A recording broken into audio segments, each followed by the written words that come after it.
बातमीकडे जाऊया। बातमी आहे पावसाच्या अलर्टबाबतची। सकाळपासून जोरदार पाऊस सुरू आहे। मुंबई ठाण्यासह पालघरला संध्याकाळी 5 वाजेपर्यंत पावसाचा रेड अलर्ट देण्यात आलाय। मुसळधार ते अतिमुसळधार पावसाचा इशारा देण्यात आलाय। तसंच ठाणे, कल्याण, डोंबिवली, उल्हासनगर, भिवंडी, नवी मुंबई, पनवेल, मीरा भाईंदर, वसई, विरार या महानगरपालिका क्षेत्रांना सतर्कतेचा इशारा देण्यात आलाय। तर कोकणात देखील जोरदार पाऊस सुरू आहे। रत्नागिरी जिल्ह्याला आज रेड अलर्ट आणि त्यानंतर सलग 4 दिवस ऑरेंज अलर्ट आहे। रायगडमध्ये मुसळधार पावसाचा इशारा देण्यात आला आहे। तर मुंबईमध्ये पावसाचा जोर वाढतोय। हवामान खात्याने देखील पुढील 24 तासांमध्ये मुंबईतल्या काही भागांमध्ये अतिवृष्टीचा इशारा दिलाय। वरळी परिसरामध्ये पाऊस चांगलाच कोसळतोय। सतत पडणाऱ्या पावसामुळे संपूर्ण सी फेस निर्मनुष्य, तर दृश्यमानता कमी झाल्यामुळे कोस्टल रोडवरील वाहनांचा वेग देखील मंदावलाय। वरळी सी फेसवरून आढावा घेतलाय आमच्या प्रतिनिधी।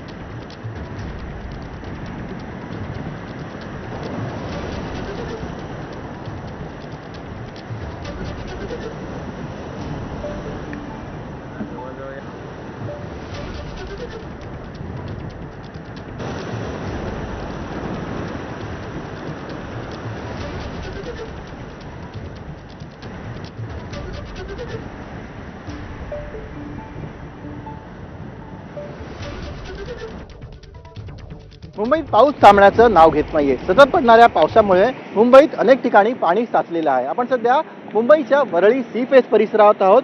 इथे पाऊस कशा प्रकारे मुंबईला झोडपून काढतो हे सध्या दिसून येत आहे। समुद्राला उधाण आलेलं आहे, सोसाट्याचा वारा आहे आणि त्या वाऱ्यासह समुद्राच्या लाटा या तटाला अक्षरशः धडकताना, आघात करताना आपल्याला दिसून येत आहेत। दुपारची वेळ आहे, यावेळी खरं तर वरळीच्या सी फेसवरती मोठी गर्दी असते, वर्दळ असते, लोक फेरफटका मारायला येतात। मात्र सध्या इथे पाऊस एवढा जोरात आहे, वारा इथे एवढा आहे की त्यामुळे संपूर्ण सी फेसचा परिसर आपल्याला निर्मनुष्य झाल्याचं दिसून येतंय। दृश्यमानता देखील कमी झालेली आहे, त्यामुळे मुंबईची स्कायलाईन तर दिसेनाशी होते की काय अशी परिस्थिती निर्माण झालेली आहे।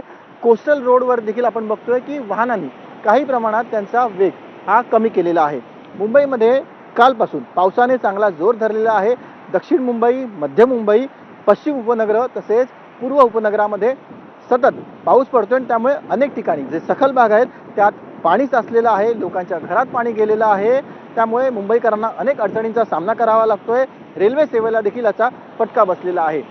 हवामान खात्याने देखील आता वॉर्निंग ही काढलेली आहे आणि पुढील 24 तासात मुंबईतील काही ठिकाणी अतिवृष्टीचा इशारा देखील देण्यात आला आहे। व्हिडिओ जर्नलिस्ट अरविंद वाडगेसह सचिन गाड, एबीपी माझा, मुंबई। तर सकाळपासून अंबरनाथ, बदलापूरमध्ये मुसळधार पाऊस सुरू आहे।